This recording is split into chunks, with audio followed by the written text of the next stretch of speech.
I would say bravo to Baker Mayfield and his team that on the day that Watson's having his suspension hearing, right? On the day that that's happening, Baker Mayfield is holding a youth football camp and talking. You know, he did actually say something at his youth football camp. He could have declined to say anything, but he said something. And he basically said that it appears in his mind that this is a mutual decision from both sides to move on, that no matter what is going to happen from this hearing, if it's a full year suspension, he said that somebody would have to reach out to start that process from the Browns, although he just thinks that that's just not going to happen because of the mutual interest in moving on. So what are his options as we're about to hit July? Like, where does everything stand with him and a future address potentially? So here's my understanding. I think he's being forthright, you know, and I think if this is a 6 or an 8 game suspension, I think the Browns move forward and continue to try to trade him. I wonder if it's a full year suspension, if that changes things, you know, because I don't have information that would lead me to believe that it would that it would change things. It's just my instinct on it, like that.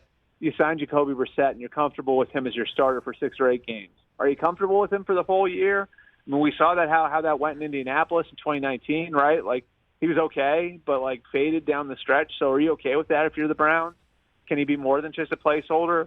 Or, you know, is there a scenario out there where the best thing for everyone involved, for the Browns, for Mayfield, is to reconcile? Again, my information to this point is that Baker Mayfield's being forthright, that Baker is 100% done with the Browns, and that's the way that he's operated the last 3 or 4 months, and that the Browns, I mean, based on their actions, have not held on to him as any sort of insurance policy. They're holding on to him because they can't move him because of his number. And the fact that they were willing to take on, and, you know, I've been clear about this, about half of his salary to facilitate a trade tells me they were never looking at him as an insurance policy. They were always looking to get rid of him. Could a year suspension change that? Here's, I think, the way you have to look at that, Rich. Is it the best? Is Baker Mayfield, if Deshaun Watson's out for the whole year, is Baker Mayfield the best quarterback for the Browns this year for this team? I think the answer is yes. Of course. And then on the flip side, is Baker going to find another situation where he's going to be put in a better position to get paid in 2023 and find a new starting job somewhere else in 2023 than he has in Cleveland right now, barring an injury somewhere else? No, right? Well, hold on a second. I'll give a little pushback there because I don't know. Because, Albert, why would Baker Mayfield in a sport where your next snap could be your last, why would he put that on the line for this team? If you were just referred to Jacoby Brissett, can he be more than a placeholder? Well, yeah, the answer for Mayfield is you don't ask that question. Of course he can be more than a placeholder, but technically he is still a placeholder. And so why would he put himself in a situation to have J.J. Watt, even though they're not going to play each other, I'm just using that as an example, track him down and hurt his shoulder just like last year? Why would he fight through injury knowing that he needs to prove that he can do it again? And I'll show it again, like I'm not injury prone, I got to get out there again. Why would he put himself under that pressure for this team as opposed to finding another spot and proving he can do it in a new spot? That wouldn't he get the same contract? Would I mean, so, that's what I'm saying.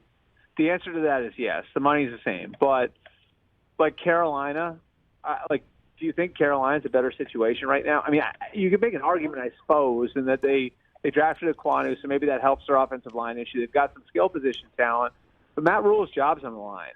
You could have a coach fired there in midseason. Which is why if I have a bad game, he's going to go right to Sam Darnold because, what skin do we have in each other's game? Really, not much. Right. I just met the guy. And then on top of it, in Seattle, why wouldn't you go there? Pete's not going anywhere.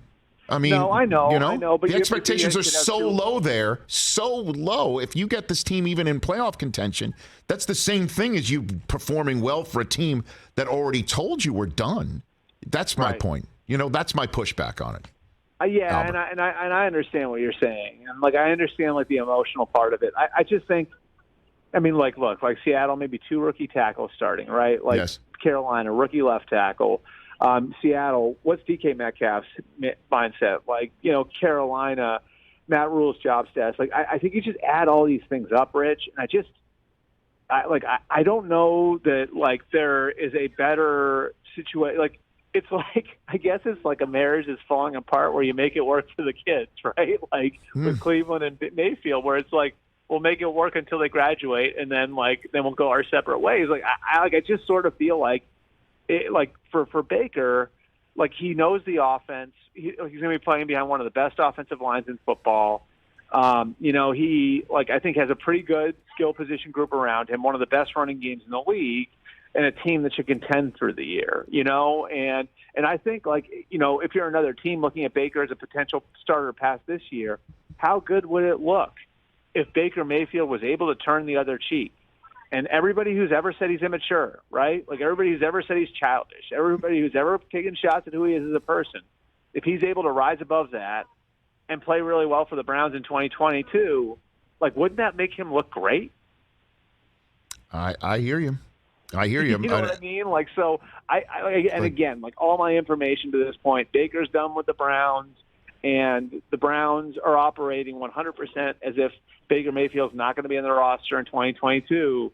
Just saying, if it's a full year suspension for Watson, I can see where you logically look at it and say, you sort of make that deal with the devil, both sides. You know what I mean? Like, you make that deal with somebody you weren't going to make a deal with, and you go forward because you think there's a great mutual benefit on the other side of it. And I guess they could, name their 2022 championship video, "Let's just use each other." Yeah. That's the rallying cry for 2022. Let's just use each other. One more year. This, Rich, think about this. If he plays well, then the Browns get a third-round comp pick for him, letting him go this year, right? I mean, there's just, and again, this is me. Yeah. No. This is purely me saying this because, again, my information has said they're done with each other. But it does make sense. I think that there is a scenario where it makes sense. Again, only if Watson's suspended for the whole year, where the cap space is already used. And this isn't a situation like San Francisco where, getting Jimmy off the books is going to facilitate the signing of a Bosa or a Debo. They're set. They're okay cap-wise. They can carry him. I just think that there could be a mutual benefit to, if you're either side, holding your nose and going forward and saying, let's make the best of it.